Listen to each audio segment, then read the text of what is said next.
Hari ini aku ingin bercerita tentang sesuatu yang aku dengar dari teman-temanku. Cerita tentang hal-hal buruk yang mereka alami. Salah satunya menjadi anak-anak dengan orang tua yang terobsesi bahwa mereka harus suka membaca. Padahal orang tua tidak tahu bagaimana cara memulainya.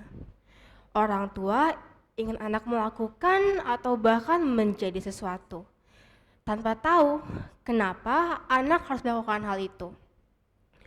Untungnya aku tumbuh tanpa obsesi tersebut. Aku sendiri mulai membaca saat aku 5 tahun. Dan buku pertama aku terbit saat aku 7 tahun. Judulnya Resep Membawa Jagat Raya, sebuah kumpulan puisi. Buku ini mendapat penghargaan seperti Goodreads, Cathy Awards, dan juga nominasi KLA. Sejak itu, aku mulai menemukan buku-buku lain seperti buku cerpen, buku novel, dan juga buku esai. Buku-buku itu membawa aku ke panggung-panggung lain seperti AFCC di Singapura, URF di Ubud, dan juga tempat-tempat lainnya. Oleh karena itu, teman-temanku bertanya, "Naya, kamu kok suka baca sih? Naya, kamu suka nulis sih? Gimana caranya?" Jujur, untuk hal itu aku agak bingung. Karena jawabannya bukan hal yang singkat, melainkan hal yang sangat panjang. Dan aku tidak sendiri, tapi juga ada ibuku di sampingku.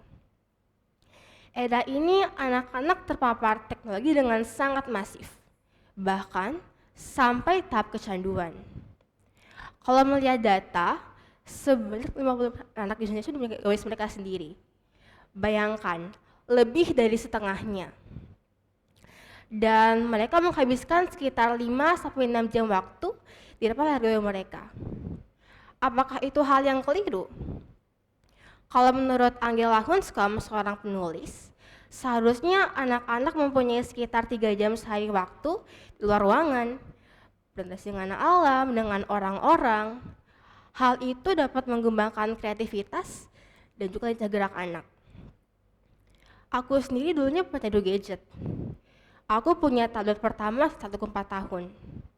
Tapi untungnya ibu sadar kalau itu sebuah kebiasaan yang buruk. Jadi saat aku 5 tahun, ibuku buat sebuah aturan. Sterilisasi dari semua penggunaan gawai di rumahku, termasuk televisi, tablet, dan handphone. Mendengar itu aku tantrum. Bahkan kalau kata ibuku sih, suaraku terdengar sampai ke rumah tetangga. Tapi untungnya ibu punya aktivitas pilihan bagiku untuk mengalihkan perhatianku. Seperti membaca, menggambar, bermain di sawah, atau juga mengambil sampah dalam selokan. Dan jujur, itu menyenangkan sekali. Dan lama-kelamaan aku mulai terjauhi dari gadget-gadget dan perangkat seperti itu. Lama-kelamaan aku melupakan hal itu dan momen itulah yang membuatku di sini hari ini. Karena aku suka membaca. Oh iya, ngomong-ngomong soal membaca, aku seringkali iseng melihat data terkait kemampuan membaca orang Indonesia. Dan aku menggunakan data dari PISA, standar pendidikan modern di dunia. Dan ternyata, menurut PISA, Indonesia itu masih dalam kategori rendah. Dan kalau kita lihat dalam data-data sebelumnya, itu turun sebanyak 12 poin. Yang berarti kemampuan membaca anak-anak di sini itu menurun dari tahun ke tahun. Pertanyaannya, apa yang salah sih dalam praktik membaca masyarakat kita?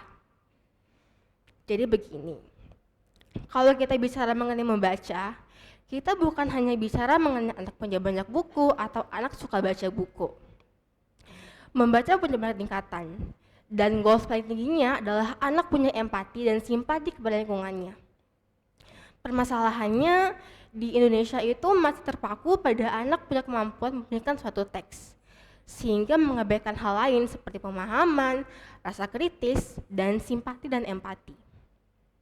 Padahal ada cara untuk menumbuhkan hal itu. Dengan cara apa? Pertama, menumbuhkan kebiasaan membaca. Orang tua bisa mengenalkan buku-buku bacaan yang sesuai dengan minat anak. Tapi jangan lupa kebiasaan anak yaitu eksplorasi. Kita beri contoh. Buku pertama yang aku baca adalah komik Doraemon.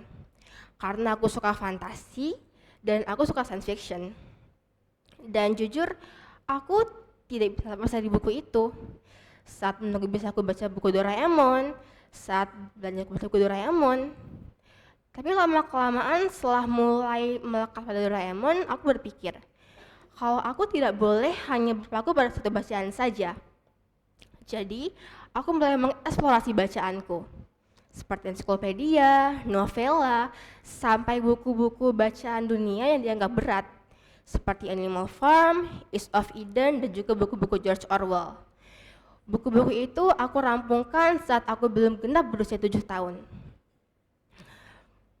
Maka dari itu banyak teman-temanku yang bertanya, Naya, memangnya kamu paham ya sama buku-buku itu? Kan itu buku yang cukup berat ya. Jujur, aku tidak bisa merampungkan buku-buku itu kalau bukan karena dampingan ibuku. Karena setiap kali kami membaca, pasti akan ada diskusi. Dan kami membicarakan mengenai isi buku, gaya bahasa, isu yang diangkat, dan bahkan latar belakang politis penulis. Dan percakapan itulah yang misalkan saya membaca. Aku menekankan berkata kami karena yang membaca bukan hanya aku, tapi juga ibuku. Dialah figur pertamaku dalam hal membaca.